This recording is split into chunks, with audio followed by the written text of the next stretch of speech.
Hi, I'm Joe and welcome to the channel. In this micro lesson, I wanted to show you how I learn complex ideas, which might be a little scary. But sometimes on the guitar, I come across these concepts that are hard for me to wrap my head around. And one of those being mixing major and minor pentatonic scales. Like, how do you mix major and minor pentatonic scales on the guitar? For some reason, this idea always eludes me. So today, I thought I would show you a step-by-step approach that I'm doing to try to wrap my thoughts around this whole idea. And I think I came up with an interesting way. Instead of taking it as one big concept, let me break it down into each individual note that are in both scales. And here's a novel idea. Let's let the chords in the progression dictate which scale I use. It seems simple enough. So let's grab a guitar and I'll show you exactly what I'm talking about. So the first thing I'm going to do is I want to break this thing down into its basic elements. And that is, what are the chord tones? What are the chords that I'm playing? What are the notes in each of those chords? And then what are the notes of the major and minor pentatonic scale? Now folks, I used to practice and I used to go through these things and I used to try to memorize all the notes and where I was and blah, blah, blah, and what the fingerings were, la, la, la. You know what though? There's fabulous technology these days. And one of them is actually something called a pad and pen. If you haven't used this technology, it's really amazing. What it does is it allows you to actually write down things that are inside of the chords or the scales. And for the longest time, this was, and it still is actually, I'm gonna be transparent. This is one of the practice tools that I rarely use, and I should use it more often. I mean, when you're practicing, sometimes it's a lot to keep all the information in your head. I mean, our heads are meant to be creative and to, create things. That's kind of how we're wired. We're not meant to store tons of information all the time. We're not a memory bank. So it's using a piece of paper and a pen, something that easy really just helps you conquer some of these concepts. So what's the first thing I'm going to do? Well, what I did here is I actually wrote out the minor pentatonic scale notes and the major pentatonic scale notes. And just to recreate that for you, all I did was I said, okay, let's pick a key. We're going to be in G. And we'll do like a blues in G, C, 7, G7, D7. And I said, okay, what's the minor pentatonic scale? Everyone's, favorite box one. What are the notes? G, B flat, C, D, and F. So I wrote those down. G, B flat, C, D, F. Now, what is the major pentatonic scale? Well, we know if we start this shape off of our pinky, we actually get the major tonality.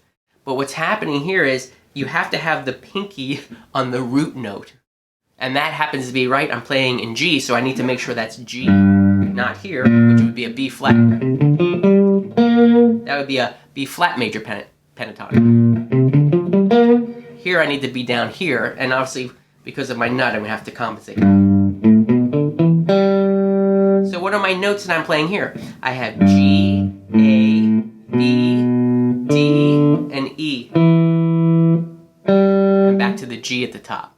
So those are my notes. And if sometimes it's tricky to see that, you can just move up here and put your pinky, because this is the octave of G. So again, G, A, B, D, and E, and G.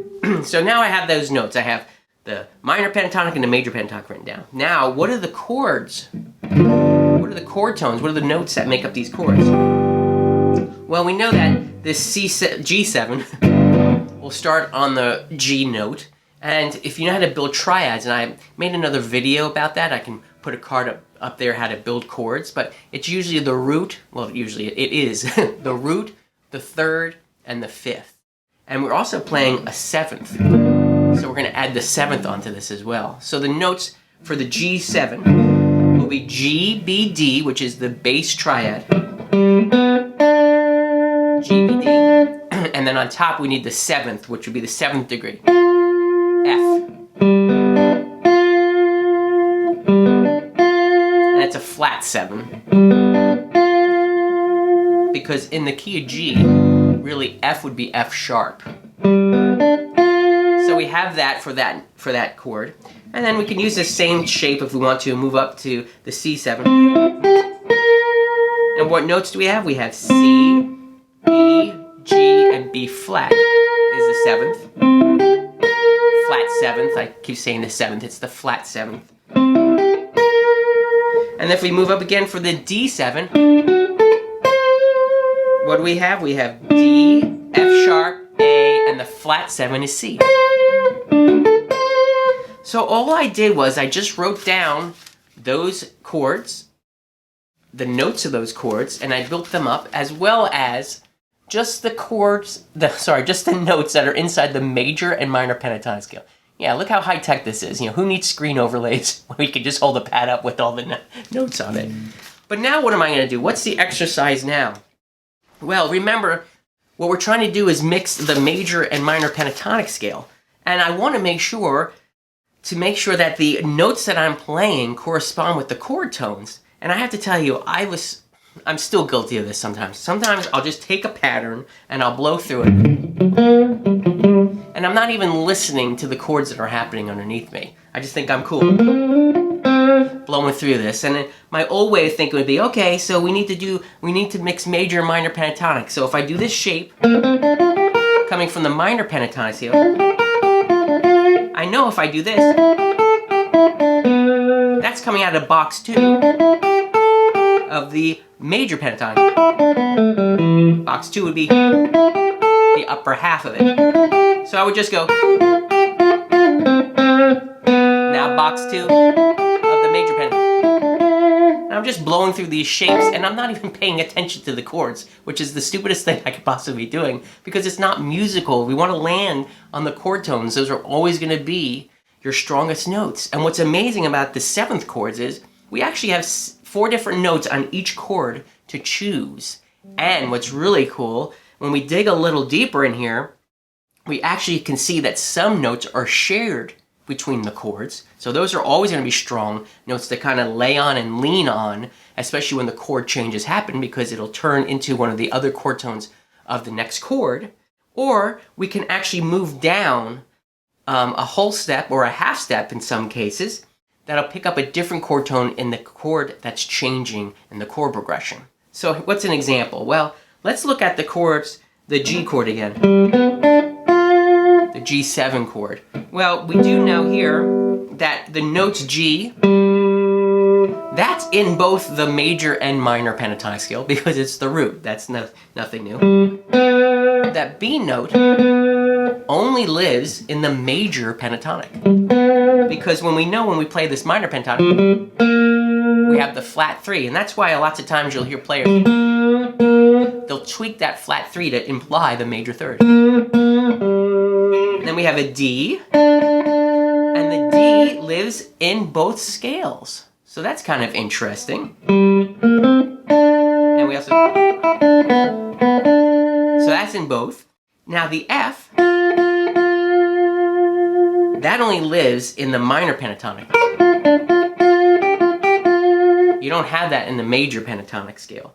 So, looking through these chord tones here, I know if I stay on a G, I can be either in the major or minor pentatonic scale because it's the root. If I go to the B note, I know I'm automatically playing the major pentatonic. And if I go to the D note, I can be in both. And if I go to the F, I know I'm in the minor pentatonic. And so this gives us some flavors to play with over the chord. Now let's look at the next chord. We have that C7. Well, the C7, the note C, well, I know that's in my minor pentatonic, right underneath this finger here. The E note, well, that's not in the minor pentatonic, is it? That's in the major pentatonic. And if I play the G, well, we already know the G was from the first chord, so that would be in both because it's the root. And the B flat, that's in the minor pentatonic. And what do we notice? Well, we notice going from the G7, which has the natural third, the B, if we go to the C7, we're just moving down a half step. So that might be a great note to target when the chord changes, right? We can come up with some sort of line. I'm on the major, G major. And I'm hammering away that major third. When I go to the C chord, down a half step to get that flat 7 of that chord, which is the B flat. So we're just manipulating that third from the major third to the flat 3, and it acts this nice little line.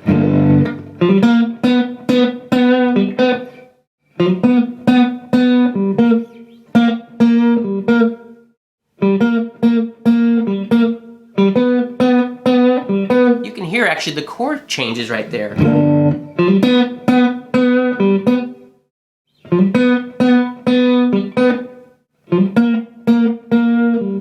You heard in your head, I hope, that we went to the C7. And we can take it a step further, right?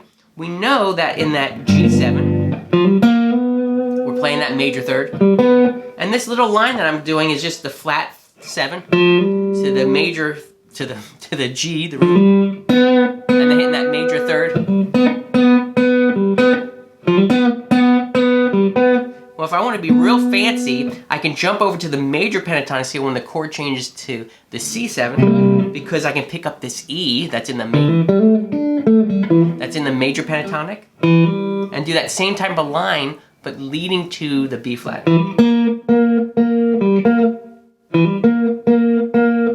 So here's the difference. This is on the G.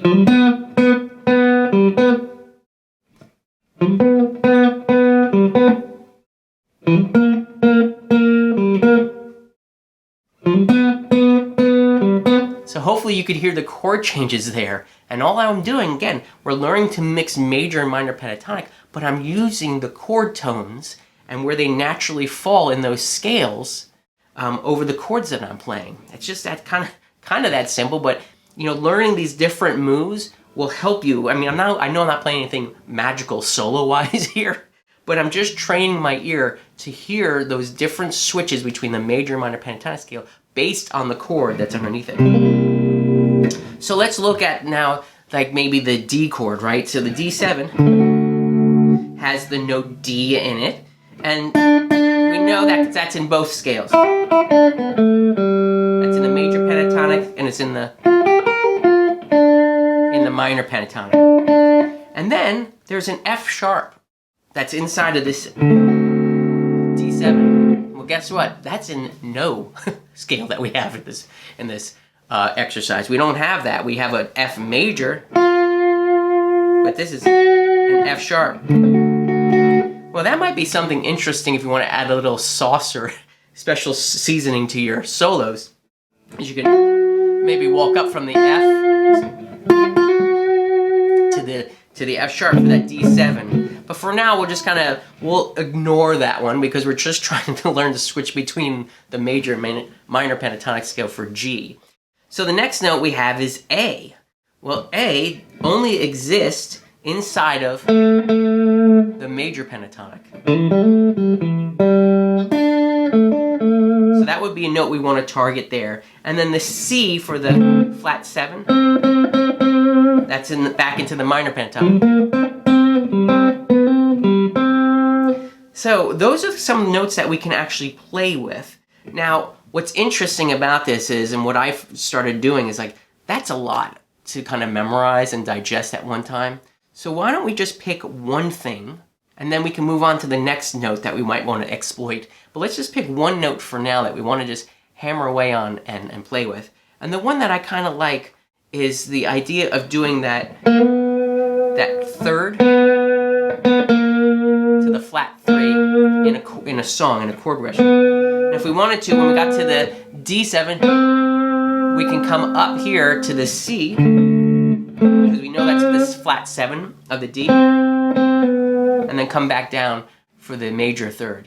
And so all I'm going to do is I'm going to play a track, a basic track here. I'll put the track actually in the description down below if you want to use it as a practice tool for free, so you can just download it and kind of loop through it. And I'm gonna basically, I'm not trying to do anything magical, can't even speak. I'm not trying to do anything magical here. I'm just trying to train my ear to hear the chord changes and using these notes in both the minor and major pentatonic scale to kind of voice lead through it. So I'm gonna start on the B. When it goes to the C7, I'll go down to the B flat, and I'll come back up for the G. And when it goes to the D, I'll go ahead and use the C. And look, I'm just staying in these 3 frets. for this whole song, for this type of run through. So let's hear what it sounds like.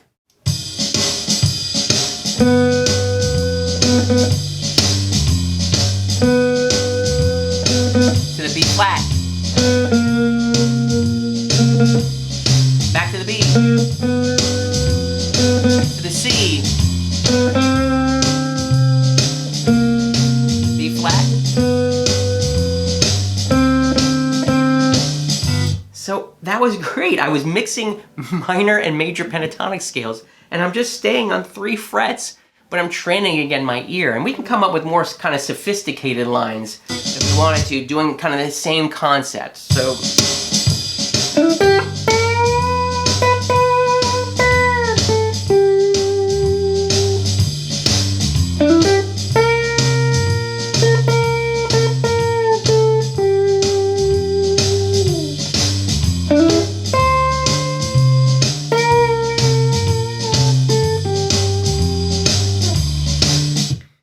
And all I'm doing there, again, I'm just kind of playing, going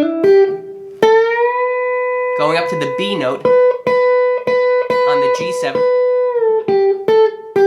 down to the root, G, and then when I went to the C7,